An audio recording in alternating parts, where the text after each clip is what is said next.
So welcome to the Unbeatable Mind podcast. This is Mark Devine, and we've already kind of launched into talking about our experiences with COVID-19 and the pandemic. Let me tell you about Theo, and then we'll continue the conversation. So Theo is from Staten Island. I've been out to Staten Island a number of times, taking that ferry back and forth. And what a really interesting place. He is an actor. Had many seasons on Sons of Anarchy, which is a Netflix series. Also, Luke Cage, which, frankly, since I don't really watch TV, I've never seen either of these, but I can't wait to talk to you about him. Yeah. He's got his own podcast called Theory, spelled capital THEO-RY, play off his first name, which means obviously God, but right? Doesn't it? Theo mean God? Theo means God. Theo. Yeah. Theo is short for Theodore, and there was too many Teds and Theodores, so they stuck me with Theo. Yeah, I like that. Yeah. Well, you do also a lot of work with vets, so we're going to talk about that because we have a foundation that supports vets with post-traumatic stress. But anyway, so thanks for your time today, man. I am from New York State. Yeah, upstate. I went to school in Albany. I went to college. Did you? Yeah, I went to Colgate, which is near Syracuse. Know it well. Yep. Yeah, upstate is also similar probably to Austin, where like my family in Clinton, New York, and outside of Utica, there's really not a whole lot of COVID stuff going on. I think it's largely because it's so spread out, and people are generally really healthy up there because they got to be outside, chopping wood and shoveling the snow but New York City, to me, I lived there for 4 years. That's all, and so I have that limited perspective. But I felt when I left there, I felt like within a couple months, like a new person. I went from New York City to San Diego, and I'm convinced it was a couple things. One, the quality of the air, right? Completely, it's like smoking a pack of cigarettes a day. And I just say that kind of anecdotally, but that's what it felt like. I go out for a run and I get back, I'm like wheezing and I'm like, breathing all that, the smog and whatever really does a toll on your lungs and your health. Number two is just, I love New Yorkers. They got a great attitude. They're resilient in a lot of ways, but they're not necessarily the healthiest people in spite of the air. So it's not just the air, it's like people are always busy running from one thing to another. And so they'll just stop at the pizza shop. And I mean, this is what I did. I grab a piece of Manhattan pizza and it's totally full of grease. You know how that grease would drip off. And anyway, so when I was there, I ate too much pizza. I breathed all that crazy air. Everyone was smoking. And I drank too much. And everyone loves drinking in New York. And then everyone lives on top of each other, right? And so they're spreading those germs in the subways and everywhere. So it's no wonder New York is just getting slammed. Yeah, I remember when I was one time when I was traveling in South America, and I think I was in Buenos Aires or something. I was working out there, and someone said to me, the difference with you guys, especially in New York, he said, is, you live to work and we work to live. And ultimately, when you look at the cost of living in New York City and the way it's set up, is that you have to. Something's always going to suffer in this balance of life. So if you want to live in New York City and you're going to pay those taxes and you're going to be part of that system, that ecosystem, your health, your relationships, something's going out the window, and usually what it seems to be, and as someone who grew up in New York City, family from Brooklyn and then, moved to Staten Island, lived in Manhattan, lived all over, worked all over, is the health seems to be the one that goes. And the stress level is through the roof. And then you have a lot of keeping up with the Joneses, and you have a lot of. So, and that stress is really the debilitating factor too, because not only does the health factors, such as the environment, the air quality and everything affect your stress that you're taking on, but it is that kind of intense energy of constant grasping, upward mobility, ladder climbing, this is for the white collar, but not, everybody's got a little bit. For everybody. If you're first responder, like your brothers and your family, there's a lot of stress to be a police officer or a fireman in New York. A lot of responsibility put on you. There's nowhere like it in the world. I mean, it really has that. And again, there's the positive of it. There's nowhere like it in the world. But my wife, who's from Houston, which we actually met through Team Guys, and I'll explain that in a minute. Yeah, we met. That's our whole thing. If it wasn't for the team. If it wasn't for the SEALs and the community, my wife, I would never have my 2 sons. Oh, that's cool. I would never have lived in Austin. You know, my fence is attached to a former team guy who's now in the private security sector. And basically, you know, when I moved back there to do Luke Cage after doing Sons of Anarchy, because I lived in Los Angeles for 15 years, when I went back, I was so excited because I felt like I was going back home. But you have to remember, I left New York City when I was 17 to go to Albany to go to school there. School.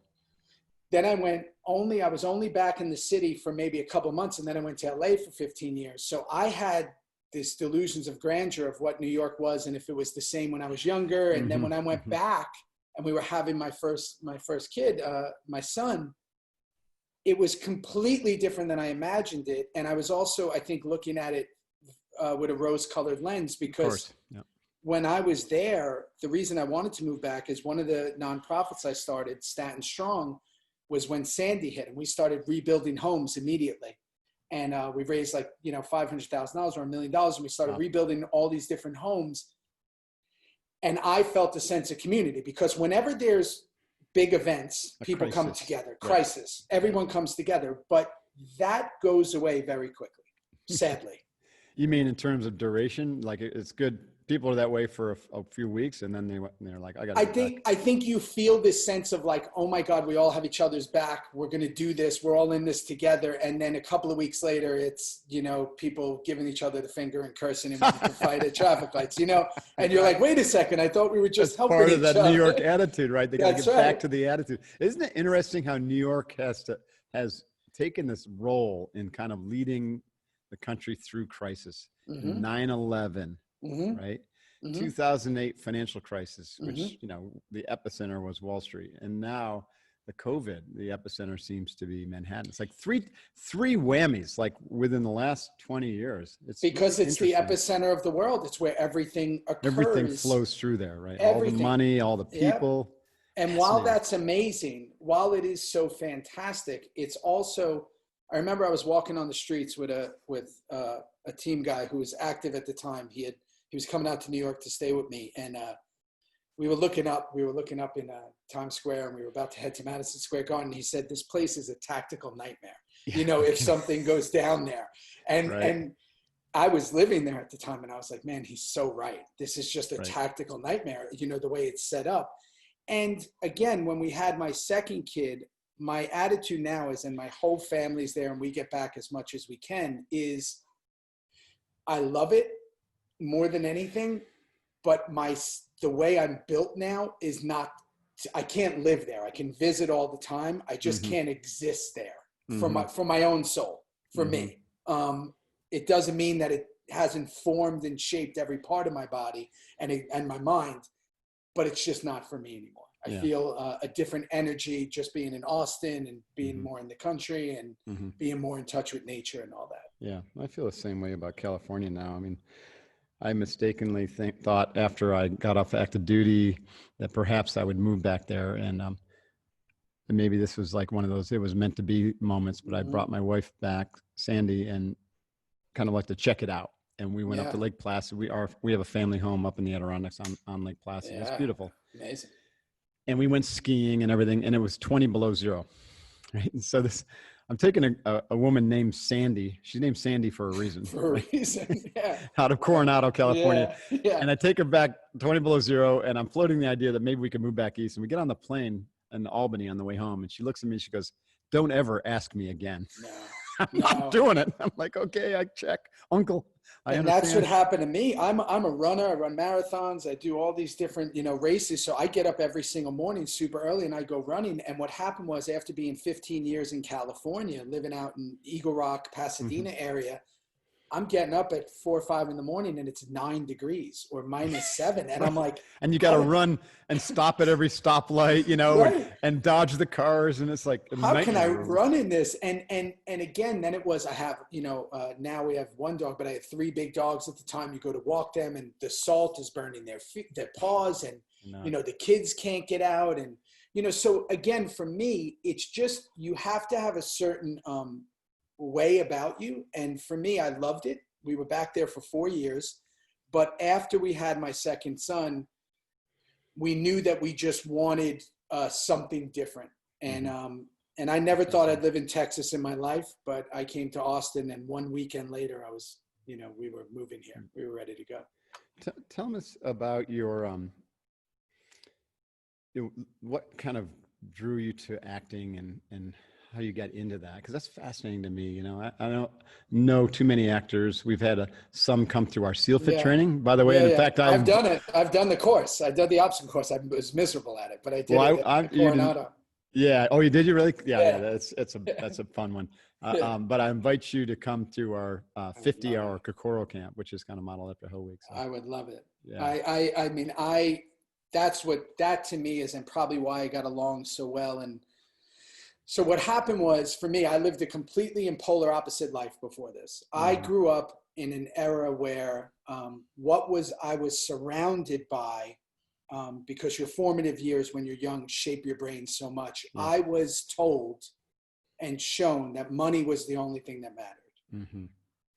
The Cadillacs, the nice restaurants, it was all about money. Mm-hmm.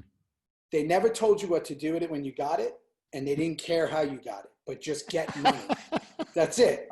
Right. That was the theory. And if you weren't going to play center field for the Yankees, and you weren't, you were going to find any way that you were going to do that. So for me, as the way I grew up, I was like, oh, okay, if that's the way it is. My father had left when I was 9. He was involved in all different criminal activity. Every single person that I knew older than me. Yeah, everyone I knew had been in jail, or in one way, that's what they did. Even my uncle, who was a pharmacist, wound up going to jail and then committing suicide. It was like everybody was somehow, even if they look legit, was doing something illegal. How prevalent is that across the board in the 80s and 90s? It was pretty prevalent. Was it? Yeah, that's that soft. Prevalent. People talk all the time about the economy, mm-hmm. and I wonder how big that real economy is. That below the radar economy. Yeah. It's probably as big as the regular economy. It probably is, and I think that it might even have more rules and more, more honor in it. The thing is that that seemed attainable to me. Like I went, I'm probably not going to play for the Knicks. Even though I played football in high school and I was going to Albany to play football, and that was the plan, my whole team, we only lost 2 games in high school. My whole 4 years there, we won the state championship. I was like, but I knew physically that I wasn't going to play football beyond maybe a few years in college. So what was I going to do? Yeah. And, what I did was I figured out how to make money, and I was good at it. And then, what were some of the ways that you did that? Selling dope, any way I can, all different kinds, whatever I can do, and anything else, anything that involved whatever I had to do to make money any way. Reminds me of, I remember reading 50 Cent's book, right? And 50 Cent had the same story, like whatever you had to do, right? Didn't matter. Didn't matter. And the rules of the street were brutal. Yeah, it's credit card scams. It's whatever, again, whatever was there and whatever was available. There was never a thought in your mind of, I probably shouldn't do this. It was, I'm told to make money. This is. Right. And did any of your friends, sorry about that. I'm just so intrigued with this kind of, the criminal mindset is not like people are trying to be bad. It's just like you said, that's just what happens. That's just what you do. And I'm curious, is there anyone in your family or who's looked at that and said, you know what? I'm actually just going to go to Wall Street and work my way up. And I'm going to do it. Those were the biggest criminals.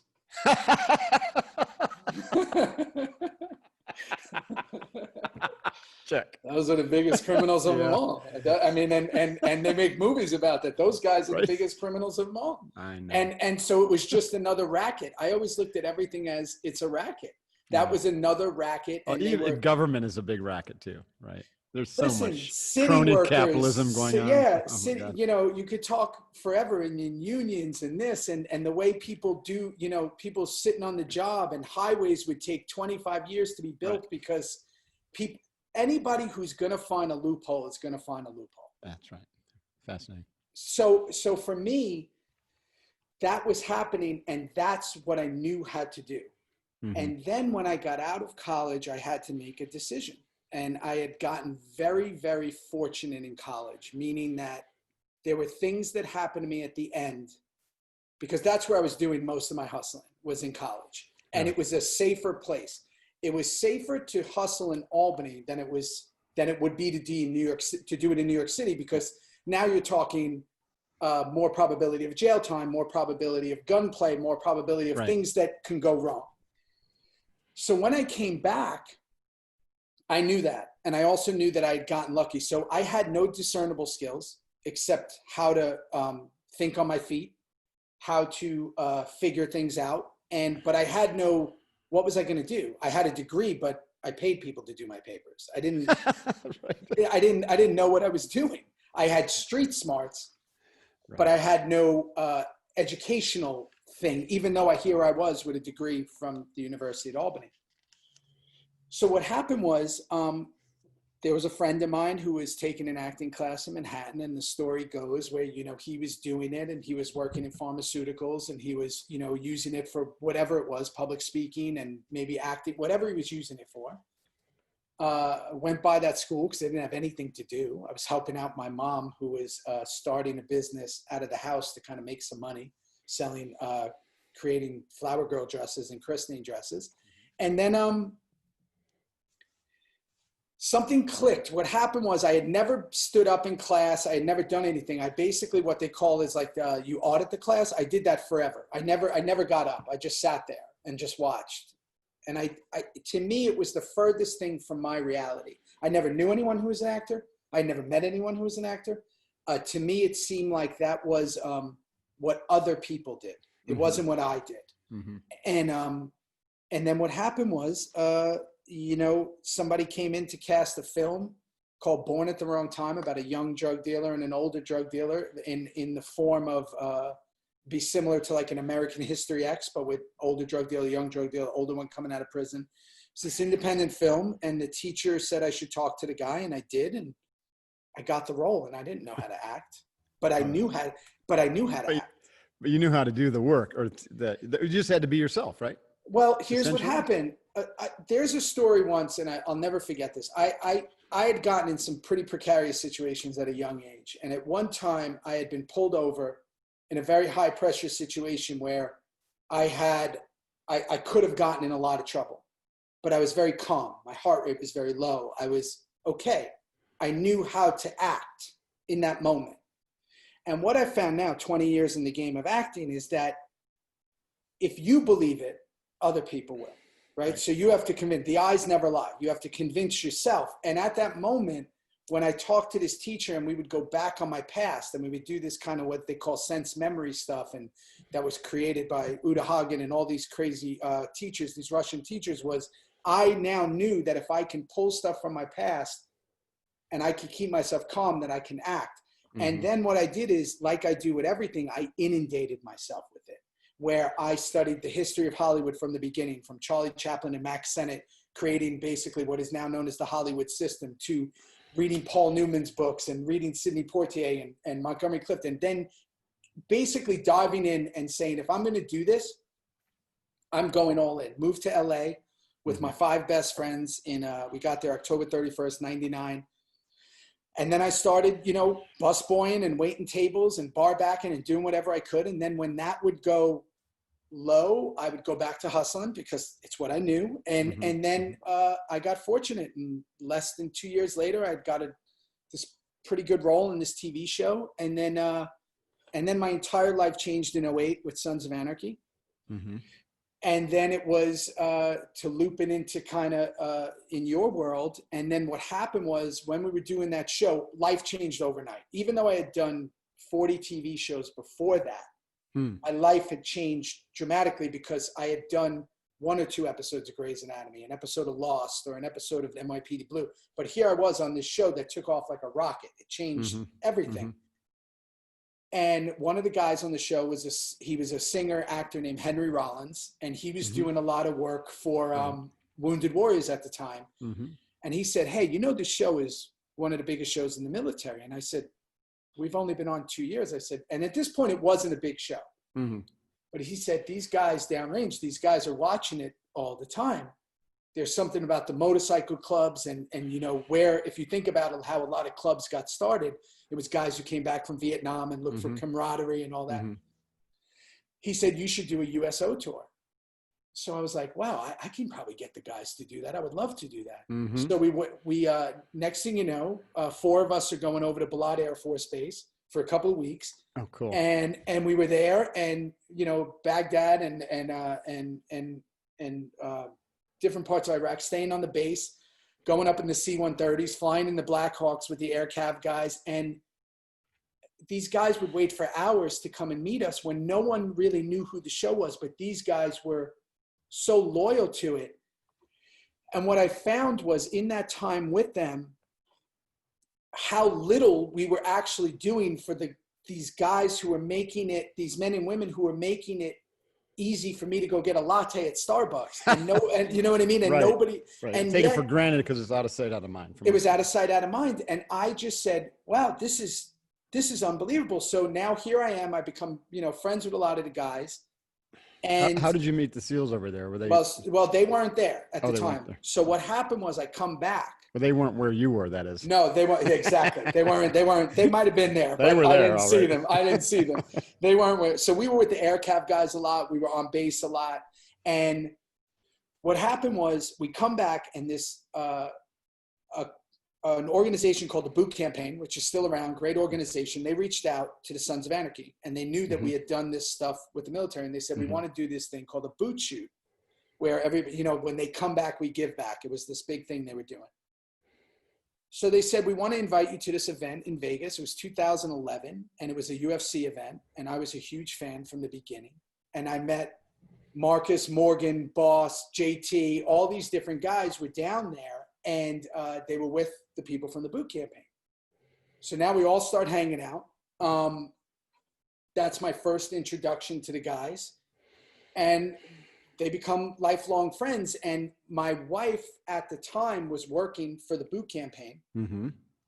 We met, we became friendly because she helped out with Staten Strong, and she was basically doing all the stuff with the Boot Campaign because she used to work for Marcus's Lone Survivor charity, right. Lone Survivor Foundation. And then she came over to the Boot Campaign, and Marcus and Morgan were over there too.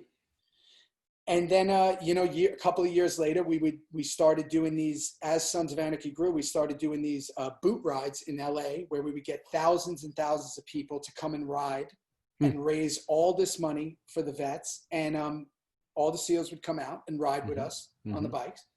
And they would stay at my house. All the different guys would stay at my house. And then my wife and I reconnected. And now we have 2 little kids. And I've been to Coronado a bunch, and, I stay at my guy Econ's house, and, we would go out there and we would just hang out. And I got to really know the community, and I was blown away because what you guys was the rock stars of the military. The military guys were different than the SEALs. The SEALs were more the Rolling Stones in a way, if that makes sense, of flip-flops and tattoos and big and chilling and just different. Right. A different attitude, I would say, towards almost like bucking the system, almost like the Outlaws, which Sons of Anarchy was, almost like the outlaws of the system. So we had this instinct. Yeah, it was amazing.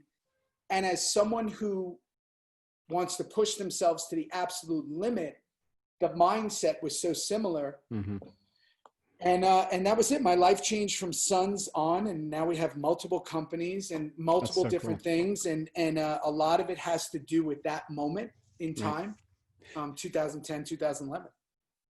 Man, there's so many different directions I could take this, but I think just like, what is it like the day in the life of you on the set of Anarchy is really interesting to me. Like, what was your morning routine? How did you stay motivated? What were the risks?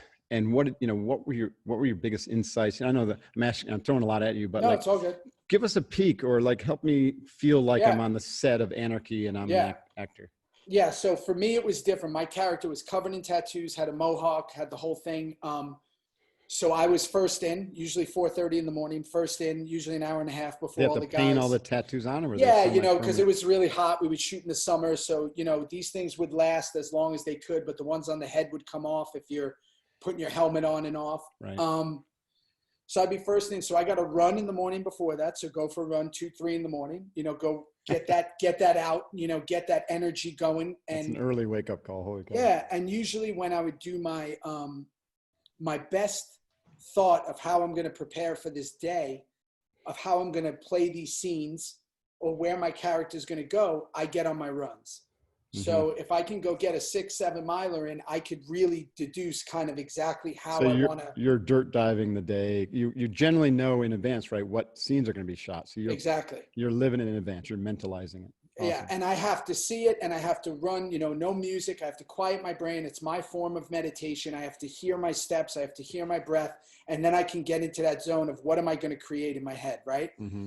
And for me, as I exert energy, my brain gets more active, right? So I try to do my phone calls when I walk. I try to do a lot of things while I'm in movement. Yeah, I love that. That's so true too. Yeah, because you're sparking, right? You're not just laying there.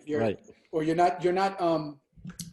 not distracted by a computer or your phone in your hand. You're just dealing with this one thing at hand, whether it be the phone call, whether it be the thought process. So I would do that. Then I'd go in. First in, everybody's tired and doing their thing, and and then I would start the day. And I always felt that I had to. You're going to set the tone. Now, the difference with Sons of Anarchy was, it's an ensemble cast. So, unlike recently, where if I'm doing movies and they're my movies, where you're, for lack of a better word, the lead of the film or the lead of the TV show, you can dictate the pace more. Mm-hmm. But ultimately, no matter how you dictate the pace in an ensemble show, the creator or the main actor is going to dictate it, right? Right. So I would try to keep it very light, very happy, very, let's make fun. I make fun of everybody. It's just kind of what I do. I like to keep things light because the scenes I would do would be so heavy. My character was so heavy. Really just awful stuff that he would do and that would be done to him. So I would have to mentally stay in that space.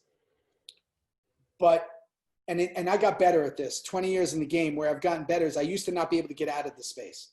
So who I was playing, I would have to stay in. It's kind of reminding me, who was it? Joaquin Phoenix that got in, that played the Joker, and he just couldn't get out of that headspace. It's hard. It comes with tenure, and I think that it also comes with if you can switch that part of your brain, almost, for lack of a better word, almost becoming like slightly bipolar, where you're like okay, compartmentalize to the extreme, right? Exactly. Like you go, this is like, I mean, you know all about this, right? It's like, okay, I'm this person here. And then when I'm at home in the garage with my wife, I'm this person, right? So how do you become two people without losing your mind? Right. So in that case, I had to, because again, I'm such a believer of the eyes never lie. If you don't believe it, I don't believe it. So I have to believe it. I can't fake the funk. And especially if you're any bit of a perfectionist, if you want to go to the extremes. Now, obviously in a character like that, who takes a lot of people's lives on screen, I haven't taken anybody's life.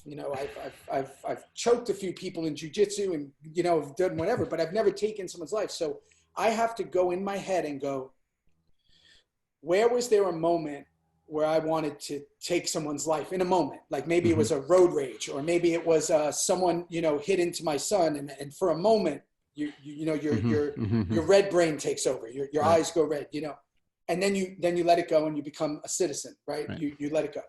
I have to take that and make that believable for a long stretch while filming. Right. So I had to become almost like master my emotions. So in my day now, I'm in the makeup trailer, I'm getting everything done. I'm trying to process, I'm trying to get in that space. I'm listening to that music that's going to get me there. And then you generally stay away from a lot of people, depending on the day. And if it's a drama, which is usually what I do, I'm doing more comedies lately, I stay away from people.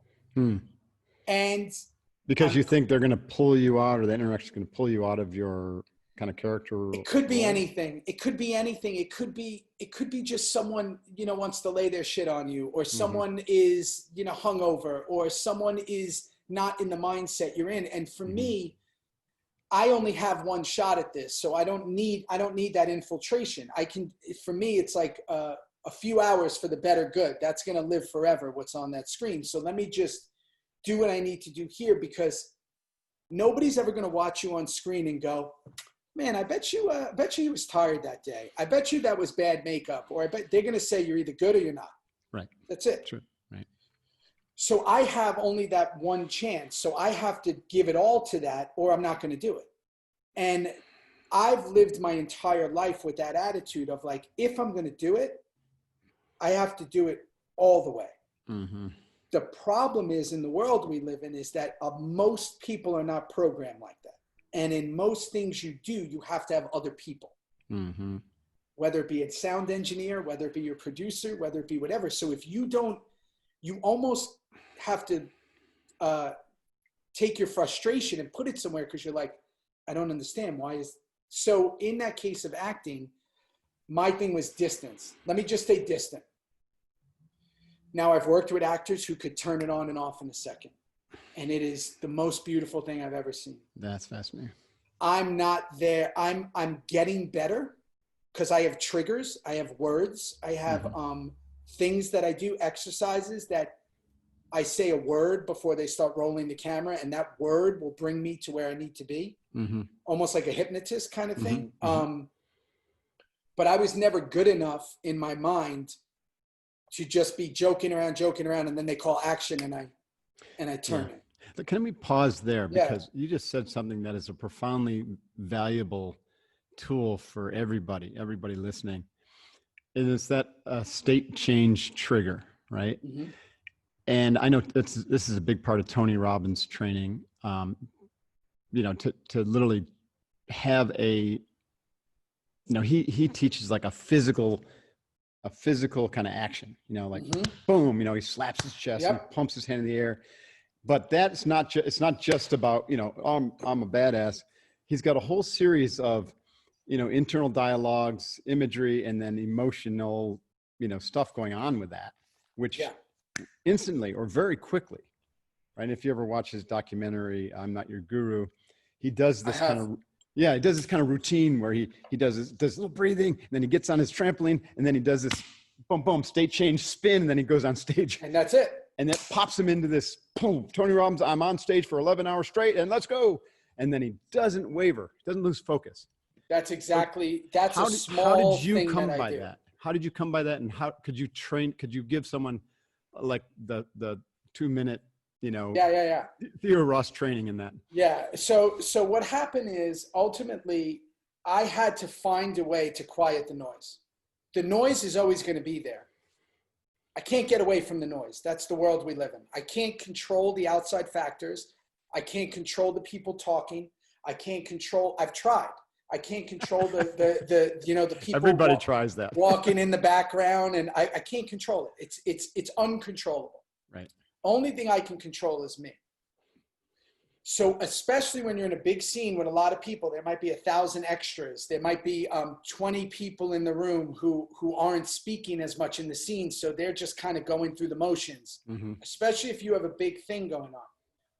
So what I had to do was I had to give myself a technique that while I'm looking around and seeing all this stuff, that I was going to center myself. So for me, my uncle was a profound influence in my life. He, when I lost my father years later, he had moved back to New York, and he was a true hippie. He was living in Northern Cali, and he was just an incredible human being. And he didn't have a penny to his name, broker than broke, but he had compassion and heart, and he had life lessons that were incredible to me. And they stay with me every second of my life.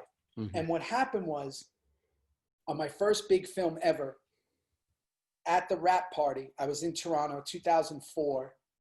While I was in Canada for those 3 months, I was actually doing a film about West Point, the West Point cheating scandal. In whenever them and Navy would play in those giant football games, and the football players got caught cheating on the honor system, and it was this big scandal, and I think it was the 40s or 50s. While I was doing that movie, it was the first time I'd ever made money acting, a lot of money. When I say a lot, to me, I had literally $0. And he would write me handwritten letters when I was in Canada. And in the last letter he ever wrote me, he wrote, just remember, son, because he would call me son, I would call him pop. He wrote, even in death, I'll always be with you. Oh, wow. Interesting. 2 nights later, we had the wrap party for the movie. And I was into nefarious activity and being crazy like I always was back then. I get a call, and he had passed away in his sleep. And he was battling many things, dialysis, and he had a quadruple bypass in his 40s and all this kind of stuff. So what happened was, from then on in, when I was acting, it started to come to me that I wanted him with me at all times, because he was the reason ultimately why I had gotten as far as I'd gotten at that moment. So I would say, in my head, I would say, I love you, Unc. And then I'd go. And I would just say, I love you, Unc. It would put my smile and my face in a better position. It would put my inner energy in a better position. And then I'd go. And to be fair, metaphysically, you probably were connecting with him some level. And he was there. He was there. And for you, right? There for me. And this influence of him was now over me while I was in there. So I felt unstoppable. Mm-hmm. I would use that, and what it became was, as much as it became about him, it also became a trigger where if I had forgotten it, the take would go haywire, or it didn't work. And I would have to do another one where I said it, even if I was just getting, OCD about it. I needed it. Mm-hmm. And I've expanded on it now in many years through it. And there is just this moment where I look around, I know the timing, I know what's about to happen, I know where they're going to call rolling. I'm an overworker, so the dialogue is never my problem. I know everyone's dialogue on the set, because that's going to free me to be more free. Mm-hmm. And then I use my little words, and it brings me into the scene. And then the sad reality is that after it, I'm emotionally exhausted. I mean, I'm emotional. So much energy into it. Yeah. Yeah, because I have to. And that has been the new balance that I've been working on, not the sneaker. The new balance is I'm trying to figure out, so I'm getting better. And with my last few films, my last TV show, I've gotten better now, because it's not for my wife and kids to see. It's not for the other people in my life. It's the way I choose to work. So I have to compartmentalize, like you said, and I have to be able to bring it home, but keep it somewhere else. Right. And I believe that I'm in awe of the people who can turn it on and off and be great.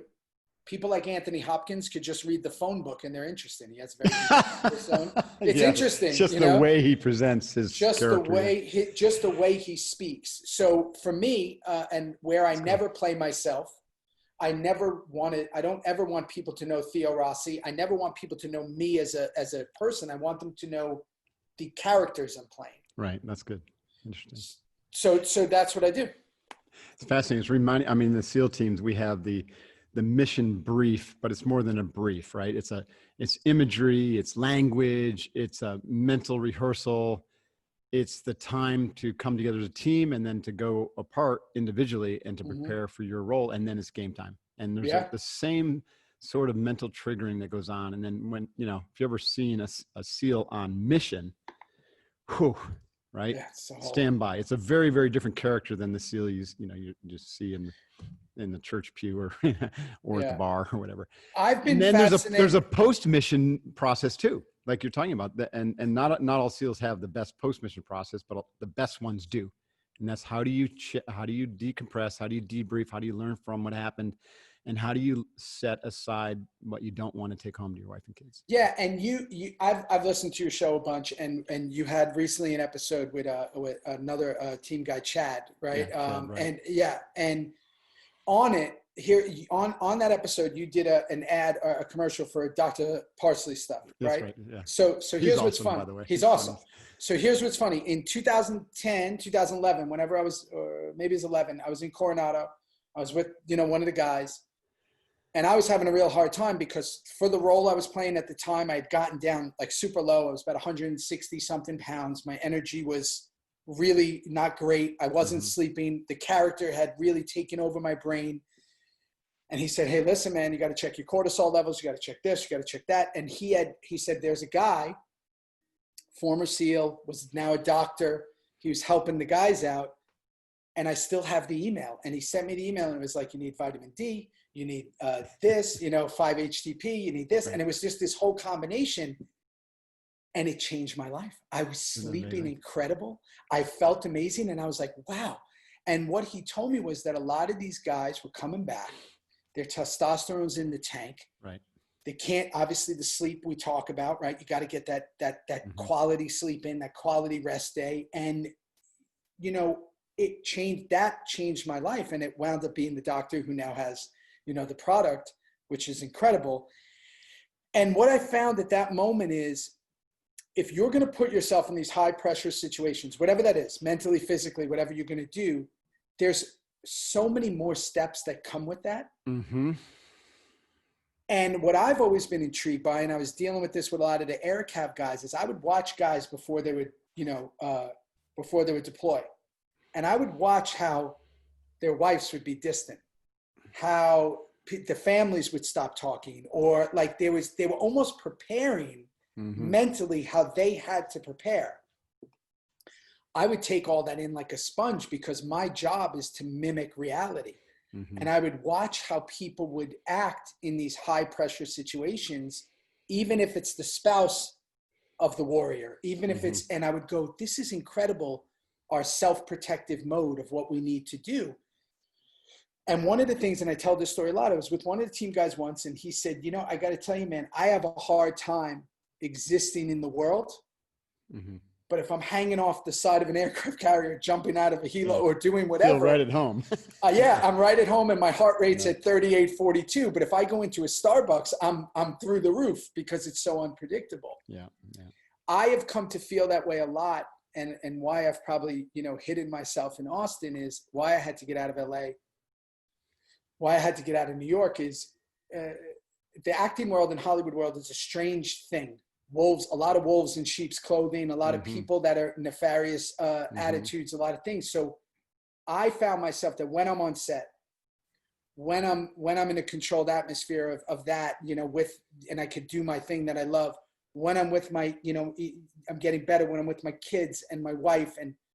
But when I'm dealing with people I don't know and dealing with people who I know probably don't have the same mindset, I've had to retreat more and more.